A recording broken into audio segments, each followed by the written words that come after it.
Hey everyone, Cleo here, and today I'm here to talk about my summer TBR. Now, I am a bit sunburned, but I am working against the clock here. In like 4 days I leave for Portugal, so I do have to pre-film at this point in time in order for me to have content for you guys. So never mind the red face, wear sunscreen guys, that's all I can say.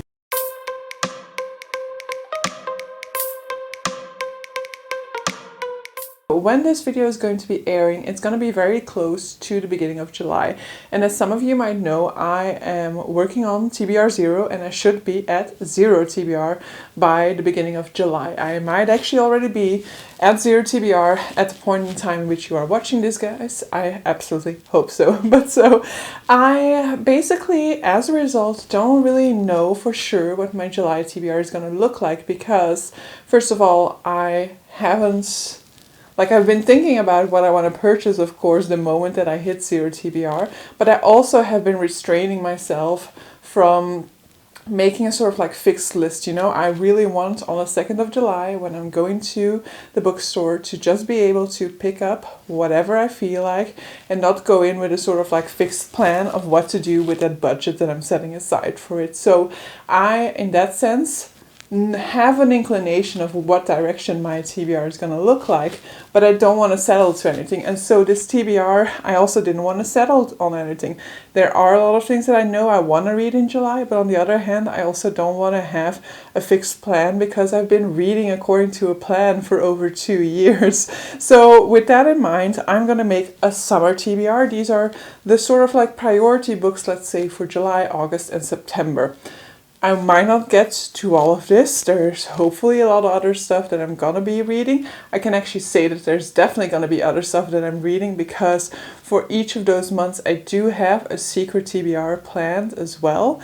But we'll see if in July I end up fully wanting to mood read and not stick to any sort of plans, however half-assed those plans might be. Then I'll also allow myself that, and then my secret TBRs will also move over to later months. This is just an indication of what I want to fit into those particular months. First thing that I absolutely know I will want to do is I want to continue and finish the Poppy War trilogy. So the Poppy War trilogy, I started this probably in 2020 and I did definitely enjoy the first one. I thought it was good, great even. It had absolutely amazing moments. I really was delighted with the way in which the story ended. There were some moments I enjoyed less, and as a whole it meant that I was able to pause this book. I was able to say, okay, I will finish this some other day. I will wait until I get to 0 TBR. But all this time it has been on my sort of radar for once I hit 0 TBR, I get to finish this series, and so it is no surprise to me that the first thing that I know for sure I will be buying is the continuation to this one. So I will be putting the Dragon Republic and the Burning God on my summer TBR. Both of these I'm hoping to finish, hopefully already within July, August, but if need be, it can carry over into the month of September. So the Poppy War trilogy is a fantasy series that takes place within China. It more or less takes place during the period of the Second Sino-Japanese War. So our protagonist is a girl who has been orphaned during the Poppy Wars, and she has been taken in by her stepfamily. However, they basically just treat her as the help, and so she spends a lot of her time and energy into studying for this sort of state exam, because if she manages to gain that top spot, she will gain entry into a prestigious military academy. Not a spoiler at all, but yes, she manages to do that. It's literally the first 2 or 3 chapters of this book, and the story kind of sets off from there. One thing you need to know going into the Poppy War is that there is a huge shift between the first half of the book and the second half of the book. So the setting completely changes, and a lot of people have experienced a sort of disappointment with the second half as a consequence of that. And this is also a book that does use historical information and reuses it in a fantastical story. Many of the events that are depicted within this book are realistic. They have happened. And so when you're reading about gruesome acts of war, they have been acts of war that have actually been perpetrated in Asian history, in the history of China. So that is definitely one that I want to get around to as quickly as possible. Another thing that I'm hoping to do in these 3 months is to follow along to some book clubs. First book club that I'm going to be following along to is of Queens, Witches and Valkyries.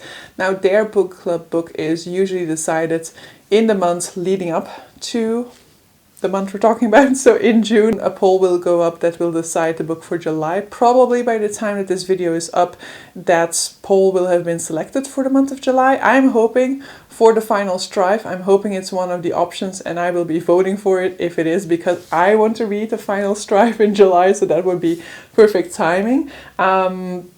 But in any case, so those I won't know in advance. That will kind of be a last minute decision, and I am really looking forward to finally following along to that book club, because I have participated in like the first month of that, and then I have read some of the books, but usually not in the correct months for later editions of this book club, and so I'm very much looking forward to finally being able to follow along. And so Of Queens, Witches and Valkyries is a book club organized by Sarah from Voyage in Worlds, and it is a book club in which we read epic high fantasy originally, but fantasy mainly written by women or genderqueer folk.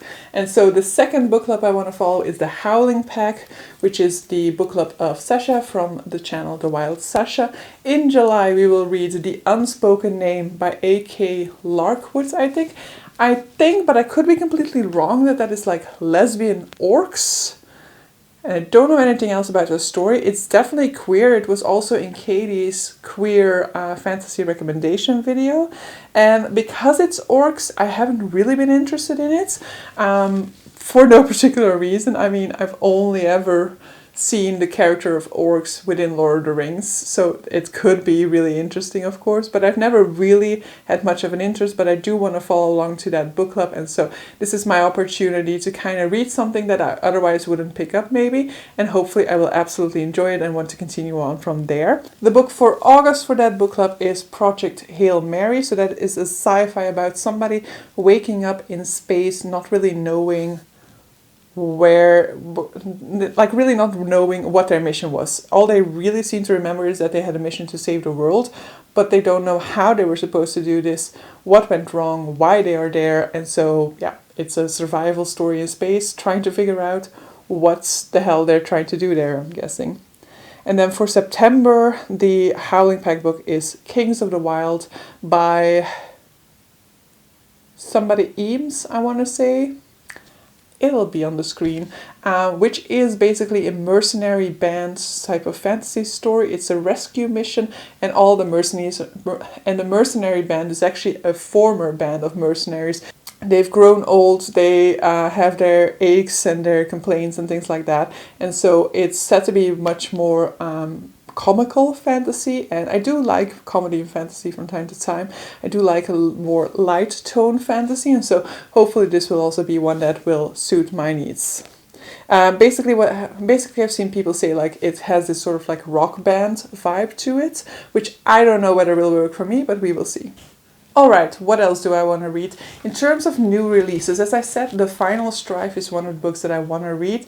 This is coming out at the end of June. This is Arabian inspired fantasy, I believe, and it has 3 protagonists that we're following, and to be fair, I really don't know too much about these protagonists. I think magic depends on the blood color, but it could be wrong. It's something to do with blood, I feel like, but I'm pretty vague on that part of the story.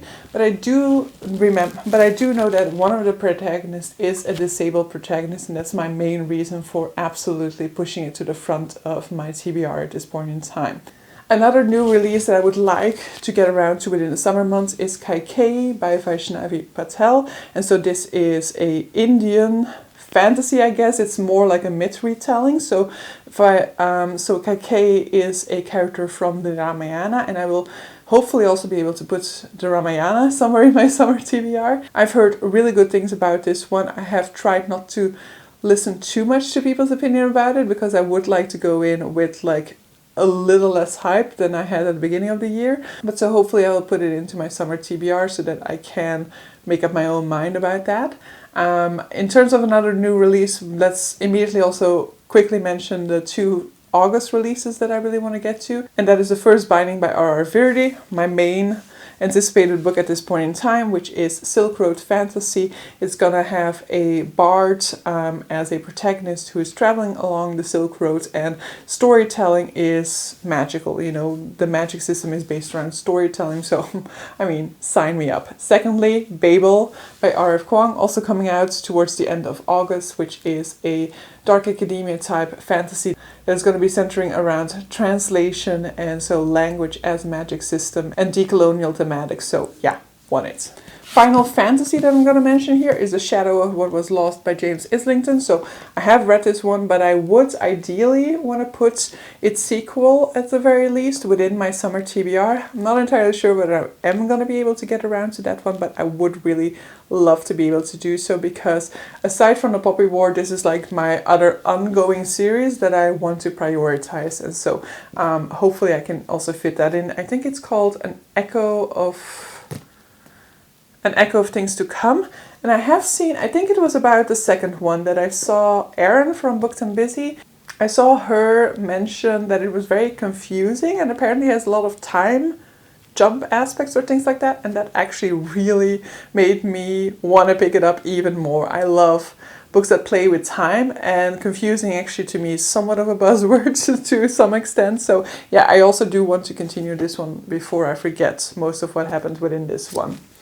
So that's the final fantasy book that I'm going to mention within this one. I am going to mention a non-fiction that has to do with the first binding by R.R. Verdi, because there is a non-fiction that I'm interested in, which is The Silk Road. I have forgotten the author. It will be on the cover art here. And so this is a non-fiction talking about the Silk Road and the impact that the Silk Road had on the development of our world. You know, it was a major economic trade route, but of course it was then also a major meeting point for different cultures, and so will have definitely had major impacts on the world politics, policies, the way in which different cultures evolved, relationships between different countries, for example. So I have been very interested in reading that one, and so because of the first binding being a Silk Road fantasy, I thought this would be the perfect time to also start this book, because it is a massive non-fiction. So not entirely sure how doable it would be to read this within the summer. I'm kind of aiming for a July-August finish, to start it in July and finish it in August, but we will see. If I need to take it way slower than that, then I definitely will. Another new release that I will be getting around to is Live Ceremony by Sayaka Murata. This is a short story collection. I have no idea what the short stories are going to be like, but if I know Sayaka Murata, they will be kind of unsettling and weird. And that's kind of all that I'm thinking of reading. As I said, I do have some secret TBR projects that I'm hoping to work on. And as I said, I hope to allow myself quite some liberty when it comes to what I'm buying in bookstores during my post-Zero TBR time. And so it's very much possible that I will pick something up in a bookstore on the 2nd of July that I haven't anticipated picking up, and that I'm so excited about that it will push out some of these books. So there is definitely that freedom that I'm allowing myself, that I'm claiming for myself. But so this way at least you have some sort of an idea of the books that at this point in time I am thinking that I want to make sure that I get around to in those first few months after Zero TBR, because at this point in time they're just the books that I'm most excited to dive into. But so yeah, with that I'm gonna end this video. Definitely let me know if there's anything you want to put on my radar, any sort of a book that you think I will absolutely love. I will have the liberty to read them now. I will have the liberty to just on the spur of a moment, based off a recommendation, pick up a book and immediately start reading it. Love that for me. But so with that, I'm gonna end this video. Hope you guys enjoyed it, and see you guys for the next one. Bye!